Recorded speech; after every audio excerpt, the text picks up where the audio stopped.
দর্শক, স্বাগত জীবনের গল্পে। স্বাস্থ্য, পুষ্টি, শিক্ষা ও জনসংখ্যা বিষয়ক দেশ টিভির নিয়মিত এই পাক্ষিক আয়োজনে আপনাদের সঙ্গে থাকছি আমি আশা সাবেরা। জীবনের গল্পে আজ আমাদের উপলক্ষ্য ব্যক্তিগত পরিচ্ছন্নতা ও স্যানিটেশন। গত 15ই অক্টোবর ছিল বিশ্ব হাত ধোয়া দিবস। ব্যক্তিগত পরিচ্ছন্নতায় উৎসাহ ও এ বিষয়ে সচেতন হওয়ার তাগিদ দিতেই দিবসটি পালিত হয়। আজ আমরাও কথা বলবো ব্যক্তিগত পরিচ্ছন্নতার তাৎপর্য নিয়ে। নানা প্রতিবেদনে আমরা সাজিয়েছি আজকের জীবনের গল্প। চলুন শুরু করি কথামালা। আপনি কি নিজের পরিষ্কার পরিচ্ছন্নতার ব্যাপারে সজাগ? দেহ ও মনকে সুস্থ রাখতে প্রতিনিয়তই কি এমন কিছু সঠিক অভ্যাস নিরবচ্ছিন্নভাবে পালন করে থাকেন? যদি না করেন তাহলে আজ থেকেই তা শুরু করুন। কেননা ব্যক্তিগত পরিচ্ছন্নতার মতো স্ব-উদ্যোগী পারে মানুষকে পানিবাহিত ও ভাইরাসজনিত নানা রোগব্যাধি, ডায়রিয়া, অপুষ্টি, চর্মরোগ ও কৃমিসহ অন্যান্য রোগ প্রতিরোধে সহায়তা করতে। সাধারণ স্বাস্থ্য রক্ষা ও সুস্থ স্বাভাবিক জীবন ধারণের মূলে অবধারিতভাবে রয়েছে পরিষ্কার পরিচ্ছন্নতার আবশ্যিকতা। মানুষের সুস্থতার জন্য অনেক কিছুর প্রয়োজন হয়। তার মধ্যে ব্যক্তিগত স্বাস্থ্য পরিচর্যা, নিরাপদ পানি, স্বাস্থ্যসম্মত স্যানিটেশন ব্যবস্থা খুবই গুরুত্বপূর্ণ। তাই ব্যক্তিগত পরিচ্ছন্নতার ক্ষেত্রে একজন ব্যক্তির এমন কিছু আচরণ বা অভ্যাস মেনে চলা দরকার যা তার নিজের দেহ মনকে সুস্থ রাখে।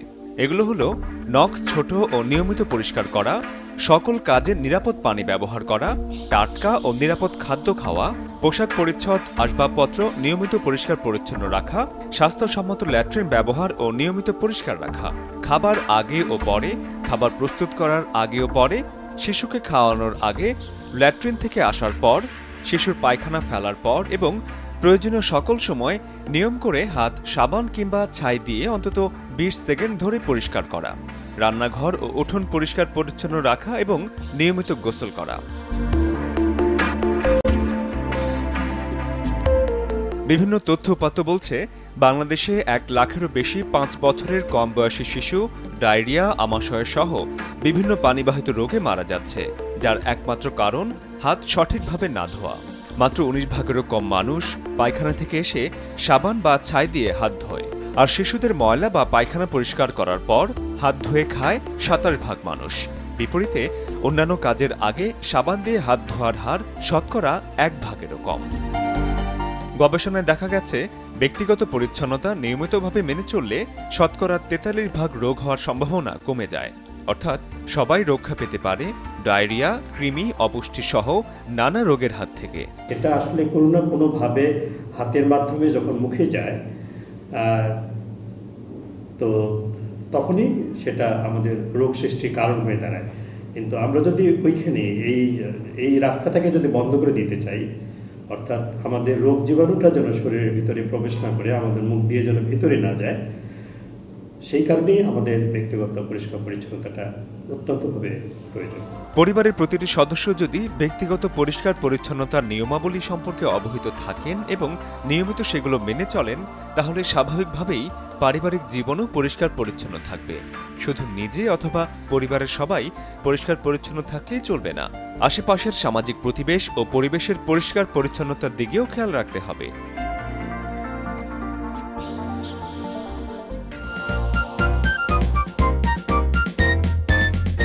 হাত তো আমরা রোজই ধুই, তাহলে হাত ধোয়া দিবস নিয়ে এত ঘটা করে আয়োজন করার প্রয়োজনীয়তা ঠিক কোথায়? অনেকে তো হাত ধোয়াকে এতই নগণ্য ও তুচ্ছ মনে করেন যে একে নিয়মিত অভ্যাসে পরিণত করা তো দূরের কথা, বরং বিরক্তিকর ও অযথা কাজ মনে করেন। অথচ হাত ঠিকমতো ধোয়ার অভ্যাস না করলে যে কেউই, বিশেষ করে শিশুরা, নানা রোগে আক্রান্ত হতে পারে সহজেই। ব্যাহত হতে পারে শিশুর শারীরিক বিকাশ। রাজধানীর ভাসানটেকের আবুল বস্তি, ঘিঞ্জি এই বস্তিতে মানুষের সংখ্যাও কম নয়। কয়েক পরিবারের জন্য রয়েছে মাত্র একটি পায়খানা, নেই পর্যাপ্ত নিরাপদ পানীয়। এরপরও স্বাস্থ্য ঠিক রাখতে স্থানীয় একটি এনজিও স্কুল সুরভির উদ্যোগে নেওয়া হয়েছে এক অভিনব উদ্যোগ। স্কুলে পড়তে আসা শিশুদের শেখানো হয় কিভাবে হাত ধুতে হয়। যেদিন আমরা হাত ধোয়ার বিষয়টা ওদেরকে শিখাবো, সেদিন সাবান থাকে, তারপরে আপনার পানি থাকে, একটা বালতি বা বয়লের জাতীয় কিছু থাকে, ওইটাতে আমরা পানি নিয়ে আসি, ওইখানে এনে সাবান দিয়ে ওদের হাত প্রথমত কবজি কিভাবে হাত ধোয়াতে হয় সেগুলো আমরা টিচাররা দেখাই দিই। দেখানোর পরে ওদেরকে একজন একজন বাচ্চা এনে আমরা এখানে দাঁড়া করায় দেখাইতে বলি যে কিভাবে হাত ধুতে হবে, পরিষ্কার রাখতে হবে। তো ওরা আমাদেরকে ওইরকমভাবে দেখায় দেয়। শুধু সুরভি স্কুলই নয়, বেসরকারি সংস্থা এনজিও ফোরাম ফর পাবলিক হেলথের উদ্যোগে মিরপুরের রূপনগরের একটি বস্তিতে শিশুদের শেখানো হয় হাত ধোয়ার পদ্ধতি। সচেতনতার লক্ষ্যে বের করা হয় র্যালিও। তবে প্রশ্ন জাগতেই পারে, কেন হাত ধোয়াকে এত গুরুত্ব দেওয়া হচ্ছে? জবাবে বলা যায়, শুধুমাত্র সঠিকভাবে হাত না ধোয়ার কারণে ডায়রিয়া, কলেরা, টাইফয়েড, জন্ডিস সহ বিভিন্ন পানিবাহিত রোগে সারা বিশ্বে প্রতি বছর প্রায় 1.8 মিলিয়ন শিশু মারা যায়। অথচ এর অধিকাংশই প্রতিরোধ করা সম্ভব হাতটি যদি নিয়মিত ধোয়া হয়। এছাড়াও মানুষের ঠান্ডাজনিত সর্দি কাশি সহ এমন প্রায় 200টি ভাইরাস, বিভিন্ন ব্যাকটেরিয়ার প্রকোপ অনেকাংশেই কমিয়ে আনা সম্ভব নিয়মমাফিক ও সময় মতো হাত ধুয়ে। গবেষণায় দেখা গেছে, নিয়মিত হাত ধুলে খাদ্যবাহিত প্রায় 50% ও সর্দিজনিত 25% সংক্রমণ কমিয়ে আনা সম্ভব। শুধু তাই নয়, কোনো রকম ভ্যাকসিন বা ঔষধের ব্যবহার ছাড়াই কেবল সাবান দিয়ে দুহাত ধুয়ে ডায়রিয়াজনিত মৃত্যুর হারও 50% কমিয়ে আনা সম্ভব। এমন পরিস্থিতিতে বিশ্বব্যাপী জনসচেতনতা তৈরি করতে 2008 সালের 15 অক্টোবর সর্বপ্রথম বিশ্ব হাত ধোয়া দিবস পালন করার উদ্যোগ নেয় ইউনিসেফ। সে সময় 70টি দেশের 12 কোটির বেশি শিশু হাত ধোয়া কর্মসূচিতে অংশ নিয়েছিল। ক্রমান্বয়ে সমাজের সকল শ্রেণীর মানুষের অংশগ্রহণের মাধ্যমে আজ এ সংখ্যা 100টিরও বেশি দেশে 20 কোটিতে দাঁড়িয়েছে। গত 15 অক্টোবরও পালিত হল বিশ্ব হাত ধোয়া দিবস। বাংলাদেশেও নানা আয়োজনের মাধ্যমে দিবসটি পালিত হয়েছে। এবারের প্রতিপাদ্য ছিল পরিষ্কার হাত জীবন বাঁচায়। এই স্লোগান বেছে নেওয়ার কারণ, উন্নয়নশীল ও অনুন্নত দেশগুলোয় হাত ধোয়ার সঠিক পদ্ধতি, সময় ও নিয়ম সম্পর্কে মানুষ অসচেতন। যে কোনো কিছু খাবার প্রথমে আমরা হাতে ধরি, খাবারটা আমরা পরিবেশনও করি হাত দিয়ে, এবং যারা রান্না করেন তারাও পরিবেশন করেন হাত দিয়ে, এবং এই যে সেখান থেকে শুরু হয়ে যারা খাবারটা গ্রহণ করছেন তারাও কিন্তু খাবারটা গ্রহণ করছেন হাত দিয়ে। তো যে কোনো কিছু ধরতে গেলেই সেটা আগে হাতে ময়লা লাগে। তো সে হাত দিয়ে আমরা যখন আবার হাত না ধুয়ে খাবার গ্রহণ করি বা খাবার পরিবেশন করি, সেটা কিন্তু আমাদের স্বাস্থ্যের বা রোগ সৃষ্টির কারণ হতে পারে, এবং এই কারণে হাত ধোয়ার বিষয়টি অত্যন্তভাবে জরুরি। তবে দৈনন্দিন জীবনে ঠিকমতো হাত ধোয়ার একটি ছোট্ট পদক্ষেপ হতে পারে পুরো বিশ্বের স্বাস্থ্য উন্নতির এক বিশাল ধাপ অতিক্রম।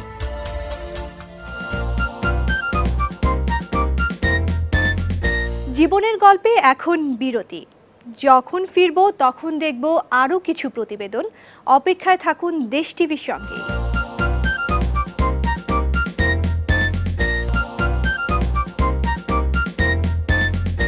আবারও ফিরে এলাম জীবনের গল্পে, সঙ্গে আছি আমি আশা সাবেরা।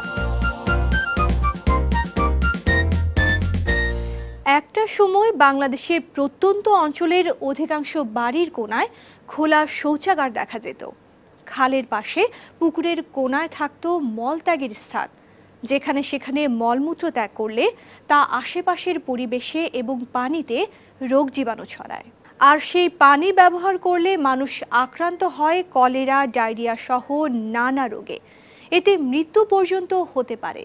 পরিসংখ্যান বলছে, উপযুক্ত স্যানিটেশনের অভাবে পৃথিবীতে প্রতিদিন 5000 শিশু প্রাণ হারায়।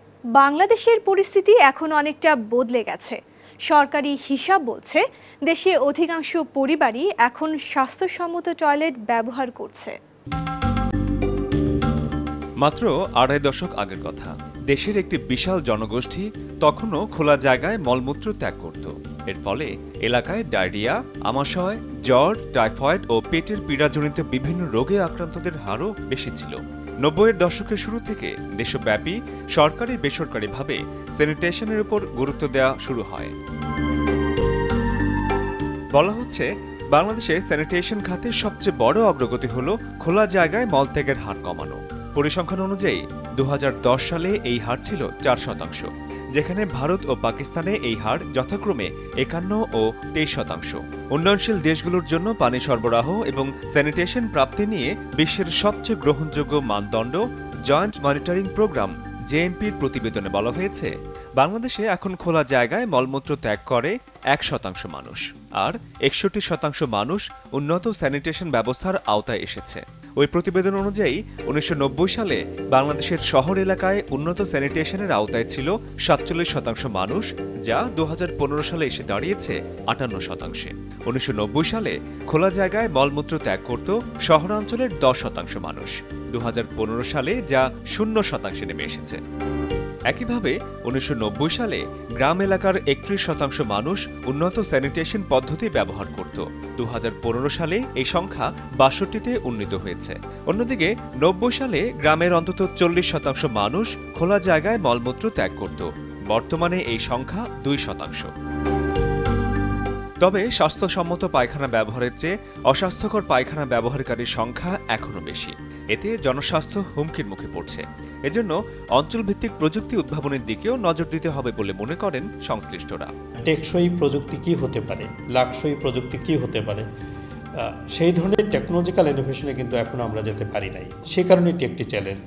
মানুষ বুঝছে যে এটা করার দরকার, এবং তারা এখন পর্যন্ত যে ব্যবস্থাগুলোর আওতায় তারা এই স্যানিটেশনের কাজটি করছে, নির্দিষ্ট একটি জায়গায় তারা এই অভ্যাসটি গড়ে তুলেছে, সেটাকে আমরা যদি স্থায়িত্ব না করতে পারি তাহলে কিন্তু এটা আমাদের জন্য অনেক বড় একটা হুমকি হিসেবে কাজ করবে।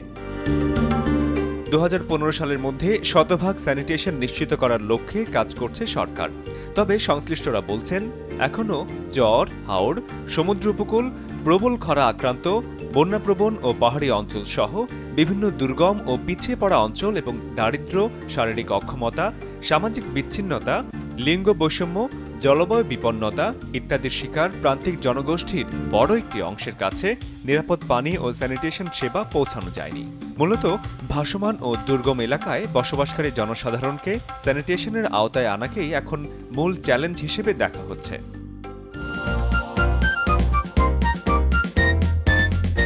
স্বাস্থ্য সুরক্ষায় চাই সুপেয় পানি ও উন্নত স্যানিটেশন ব্যবস্থা। সরকার, দাতা সংস্থা, বেসরকারি প্রতিষ্ঠান সহ সকলের সম্মিলিত প্রচেষ্টায় বাংলাদেশে এর ব্যাপক উন্নতি হয়েছে। তারপরও বস্তি ও উপকূলীয় এলাকা এবং পাহাড়ি জনপদে এখনও নিরাপদ স্যানিটেশন ব্যবস্থা নিশ্চিত হয়নি।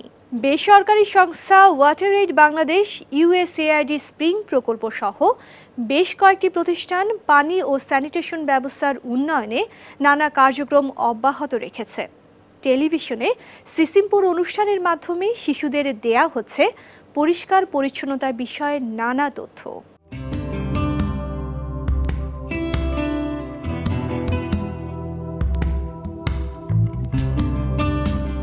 কমিউনিটি মোবিলাইজার আফরোজা আক্তার বেসরকারি সংস্থা ওয়াটার এইডের পৃষ্ঠপোষকতায় দুস্থ স্বাস্থ্যকেন্দ্র ডিএসকে পরিচালিত একটি প্রকল্পে তিনি এভাবেই বস্তিবাসীদের পরিষ্কার পরিচ্ছন্নতা, বিশুদ্ধ পানি, উন্নত স্যানিটেশন ব্যবস্থা সম্পর্কে নানা পরামর্শ দিয়ে থাকেন। পানিবাহিত যে রোগগুলো আছে ওগুলো থেকে বাঁচা যায়, যেমন ডায়রিয়া, কলেরা, আমাশা, জন্ডিস, টাইফয়েড, এগুলো আমরা যাতে তারা রোগ থেকে বাঁচতে পারে অল্প কিছু সামান্য কিছু নিয়ম পালন করলেই।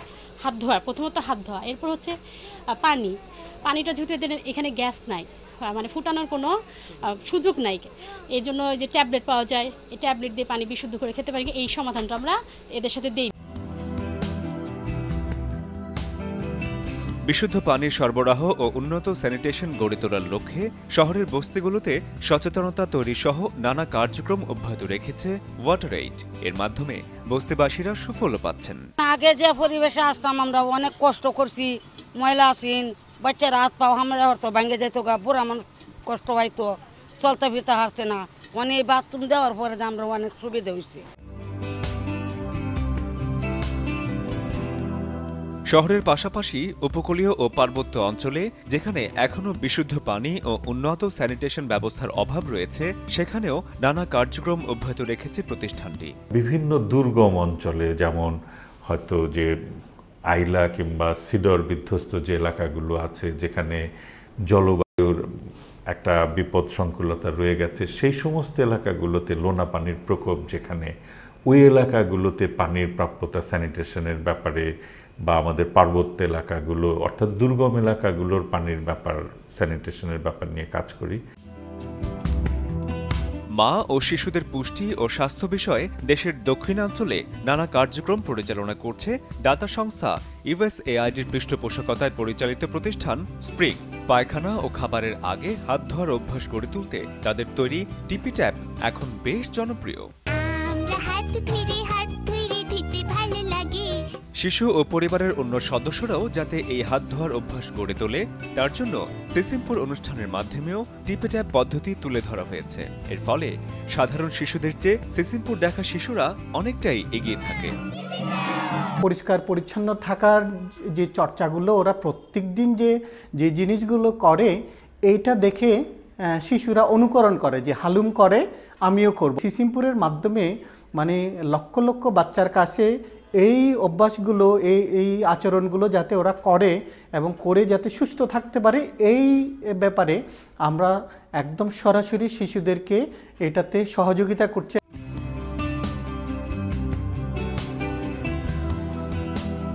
বাংলাদেশে স্বাস্থ্যগত নানা বিষয়ে মানুষকে আরও বেশি সচেতন করতে বেসরকারি সংস্থাগুলোর পাশাপাশি সরকারকে আরও জোরালো ভূমিকা রাখা উচিত বলে মনে করছেন সংশ্লিষ্টরা।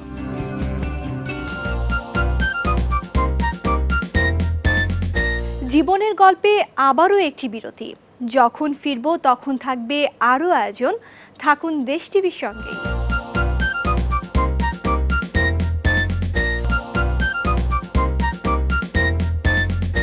আবারও ফিরে এলাম জীবনের গল্পে, সঙ্গে আছি আমি আশা সাবেরা। সারা দেশে স্যানিটেশন কার্যক্রম সফল করার লক্ষ্যে সরকারি বেসরকারি উদ্যোগে বিভিন্ন কর্মসূচি বাস্তবায়িত হচ্ছে। উন্নতি ঘটছে নিরাপদ স্যানিটেশন পরিস্থিতির লক্ষ্য অর্জনে। তবে প্রান্তিক জনপদের মানুষের মধ্যে ব্যক্তিগত পরিচ্ছন্নতা ও নিরাপদ স্যানিটেশন চিন্তা পুরোপুরি কার্যকর নয়। অস্বাস্থ্যকর পায়খানা ব্যবহারকারীর সংখ্যা এখনও বেশি। এতে জনস্বাস্থ্য হুমকির মুখে পড়ছে। তাই স্বাস্থ্যসম্মত স্যানিটেশন বিষয়ে জনগণের মধ্যে সচেতনতা গড়ে তোলা সব সময়ের কাজ। টঙ্গে থাকি, ঝুলানো লেপটিন ব্যবহার করি, এতে তো সমস্যা, পোলাপান নিচ থেকে পানি উপরে আসে, খুব কষ্টই আর কি থাকি আমরা। রোগ জীবাণু হয়, তারপরে আবার অনেক সময় নিচে তো ওই ঝিল, বাচ্চা পড়ে যাওয়ার ভয় আছে। আবার আমাদেরও অনেক রকম সমস্যা হয়, বৃষ্টি আসলে উপর দিয়ে পানি পড়ে, মানে নানান রকমের অবস্থা আর কি। স্যানিটেশন সুবিধা না থাকায় নিজেদের দুর্ভোগের কথা এভাবেই জানালেন রাজধানীর মিরপুরে রূপনগর বস্তির বাসিন্দারা। রূপনগর বস্তি থেকে কিছুটা দূরেই দুয়ারিপাড়া বস্তি। বছর দুয়েক আগে এখানকার পরিস্থিতিও ছিল রূপনগরের মতোই। সম্প্রতি water sanitation for the urban poor এর সহযোগিতায় NGO forum for public health বস্তির ৩৫,০০০ মানুষকে উন্নত স্যানিটেশন সুবিধার আওতায় এনেছে। প্রকল্পের আওতায় স্বাস্থ্যসম্মত ল্যাট্রিন, পানি সরবরাহ ও হাইজিন বিষয়টি বাস্তবায়ন করা হচ্ছে। একই সঙ্গে টয়লেট পরিষ্কার পরিচ্ছন্ন রাখা এবং স্বাস্থ্যগত বিভিন্ন বিষয়ে টিপস দেওয়া হচ্ছে নিয়মিত।